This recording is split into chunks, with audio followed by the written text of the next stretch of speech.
Hello hi and नमस्ते दोस्तों। आज की इस वीडियो में मैं आपके लिए लेके आया हूं HDFC का एक SWP प्लान यानी सिस्टमैटिक विड्रॉल प्लान, जिसमें आपकी एक मंथली इनकम चालू हो जाएगी। जी हां दोस्तों, हर महीने पैसे आपके अकाउंट में आएंगे ऑटोमेटिकली। आपको सिर्फ एक बार इन्वेस्ट करके सेट करना है, SWP ऑन करना है और हर महीने सीधा पैसे आपके बैंक अकाउंट में आएंगे ऑटोमेटिकली। अब SWP को आसानी से समझने के लिए एक आसान सा एग्जांपल ले लेते हैं। दो भाई थे जिसका नाम था करण और अर्जुन।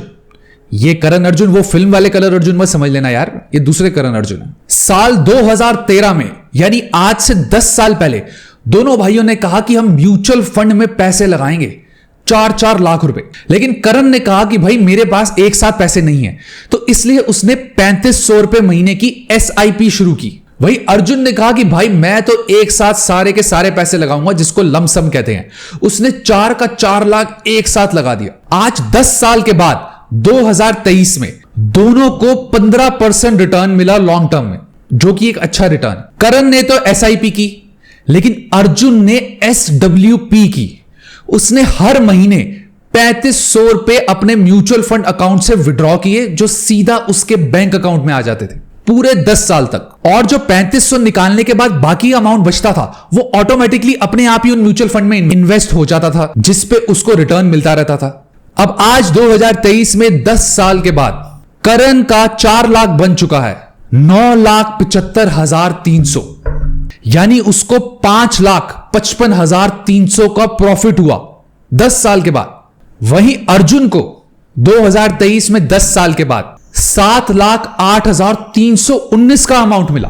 यानी अर्जुन ने 3500 रुपए महीना 10 साल तक तो किया ही किया विड्रॉ, जो उसके बैंक अकाउंट में आया, प्लस आज 10 साल के बाद उसको 7,08,000 का अमाउंट भी मिला। तो भाई अर्जुन के तो मजे हो गए, ना ही उसको हर महीने घर के खर्चों में दिक्कत हुई, क्योंकि उसने तो 3500 रुपए निकाला।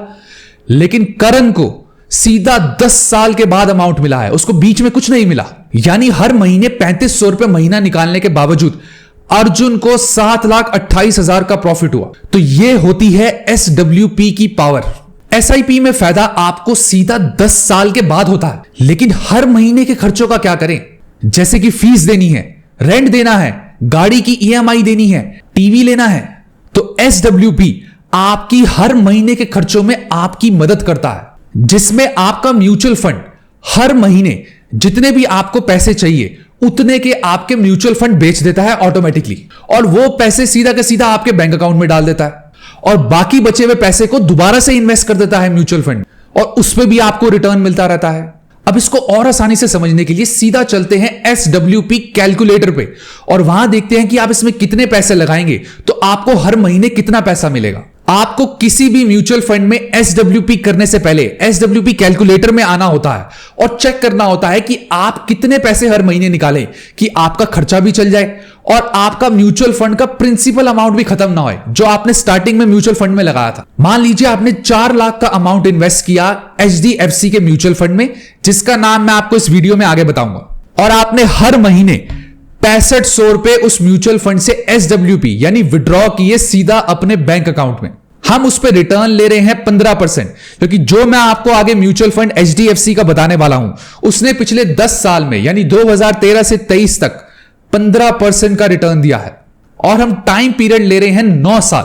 तो 4 लाख लगाने पर और हर महीने 6500 निकालने पर आपको 9 साल के बाद सिर्फ 10,000 का अमाउंट मिलेगा। यानी 6500 रुपए हर महीने निकाले, जिसका टोटल बनता है 7,02,000 9 साल में, प्लस 10,000 रुपए 9 साल के बाद भी मिलेगा, यानी टोटल आपको 7,12,000 रुपए मिलेगा 4 लाख लगा के।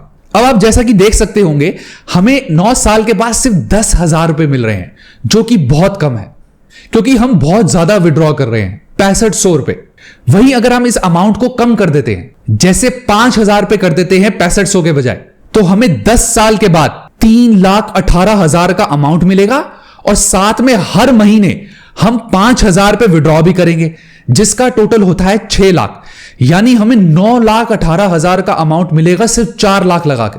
SW में पैसे लगाने के टाइम आपको एक बात याद रखनी है कि आपको लालच में आगे बहुत ज्यादा अमाउंट विड्रॉ नहीं करना है हर महीने, क्योंकि अगर आप ज्यादा अमाउंट विड्रॉ करेंगे तो आपका प्रिंसिपल अमाउंट यानी कॉर्पस खत्म हो जाएगा टाइम से पहले ही। मान लीजिए अगर मैं लालच करके ज्यादा अमाउंट विड्रॉ करता हूं, जैसे मैं टोटल 10,000 रुपए विड्रॉ करता हूं हर महीने सिर्फ 4 लाख लगा के, तो आप देख सकते हैं कि फाइनल वैल्यू माइनस में आ रही है, यानी मेरा पैसा 10 साल से पहले ही खत्म हो जाएगा। जैसा कि आप देख सकते हैं, यानी मेरा पैसा 4 साल के बाद ही खत्म हो जाएगा अगर मैं 10,000 का विड्रॉ अमाउंट करूंगा सिर्फ 4 लाख लगा के। तो इसलिए आपको SWP करने से पहले हमेशा कैलकुलेटर में आना है और कैलकुलेट करके देखना है कि एवरेज रिटर्न के हिसाब से आप कितना अमाउंट विड्रॉ कर सकते हैं। अगर आप एक्सपर्ट की एडवाइस माने तो एक्सपर्ट ये कहते हैं कि आपको हमेशा 6 से 7% से ज्यादा विड्रॉ नहीं करना चाहिए एक साल में, लेकिन मेरा मानना यह है कि आप 10% के अंदर अंदर विड्रॉ कर सकते हैं। एक और जरूरी बात, अगर आपने किसी भी म्यूचुअल फंड में ऑलरेडी इन्वेस्ट किया हुआ है या SIP की हुई है जिसका एक बड़ा अमाउंट बन चुका है, तो आप उसमें भी SWP स्टार्ट कर सकते हैं, उसको भी कन्वर्ट कर सकते हैं अपने म्यूचुअल फंड ऐप में जाकर। अब आते हैं HDFC के उस फंड पे जिसमें आप जाकर SWP स्टार्ट कर सकते हैं और जिसने 15% रिटर्न दिया है पिछले 10 साल। उस फंड का नाम है HDFC balance advantage growth direct plan. अब आप में से बहुत लोग सोचेंगे कि मैंने यही फंड क्यों सिलेक्ट किया है, HDFC के तो और भी बहुत सारे फंड आते हैं जिन्होंने इससे भी कहीं ज्यादा रिटर्न दिया है, किसी ने 30%, किसी ने 25%, स्मॉल कैप आते हैं, लार्ज कैप आते हैं, लेकिन ये ही फंड क्यों? उसका रीजन है कि ये एक हाइब्रिड फंड है। हाइब्रिड फंड का मतलब ये होता है कि ये आपके पैसे सिर्फ इक्विटी में इन्वेस्ट नहीं करता, ये आपके थोड़े पैसे इक्विटी में इन्वेस्ट करता है, थोड़े डेट में करता है, थोड़े गवर्नमेंट सिक्योरिटी में करता है, थोड़े कैश में करता है और एसेट्स में करता है। अगर आप चाहें तो अपने पैसे सिर्फ इक्विटी म्यूचुअल फंड में भी इन्वेस्ट कर सकते हैं, लेकिन उसमें रिस्क थोड़ा ज्यादा होता है क्योंकि इक्विटी को कोई प्रेडिक्ट नहीं कर सकता और वो वॉलेटिलिटी बहुत ज्यादा होती है, कभी ऊपर कभी नीचे। लेकिन अगर आप हाइब्रिड फंड सेलेक्ट करेंगे तो वो कुछ पार्ट इक्विटी में करेगा, कुछ डेट में करेगा, जो इतने वॉलेटाइल नहीं होते। अगर हम HDFC के इस फंड की बात करें तो इसने इक्विटी में 59% फंड इन्वेस्ट कर रखा है, 27.8% डेट में, जिसमें से 16% गवर्नमेंट सिक्योरिटीज में है जो कि सेफ होती है और बाकी 10% लो रिस्क सिक्योरिटीज में। इस फंड का टोटल एसेट साइज यानी AUM है 64,319 करोड़, विच इज मैसिव। अब आते हैं इसके रिटर्न्स पे, यानी पिछले सालों में इसने कितना रिटर्न दिया। पिछले एक साल में इस फंड ने 27% से ज्यादा का रिटर्न दिया है, विच इज गुड। पिछले 3 साल में इस फंड ने 30% का रिटर्न दिया है, विच इज मैसिव। पिछले 5 सालों में इस फंड ने 17% से ज्यादा का रिटर्न दिया है और सिंस इंसेप्शन यानी जब से ये फंड स्टार्ट हुआ है तब से इस फंड ने 15.5% के करीब का रिटर्न दिया है। इसलिए हमने 15% एज्यूम किया था जब हमने कैलकुलेट किया था, ये ऊपर नीचे भी हो सकता है।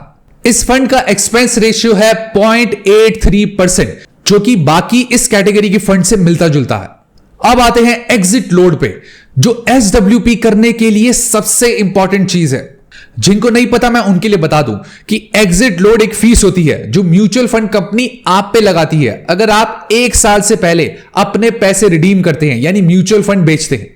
इस फंड का एग्जिट लोड है 1%, यानी 1% का चार्ज आप पे लगा देगा अगर आप 1 साल से पहले अपने पैसे रिडीम करेंगे। तो SWP के केस में मेरी राय यह है कि आप हमेशा 1 साल के बाद SWP स्टार्ट करें।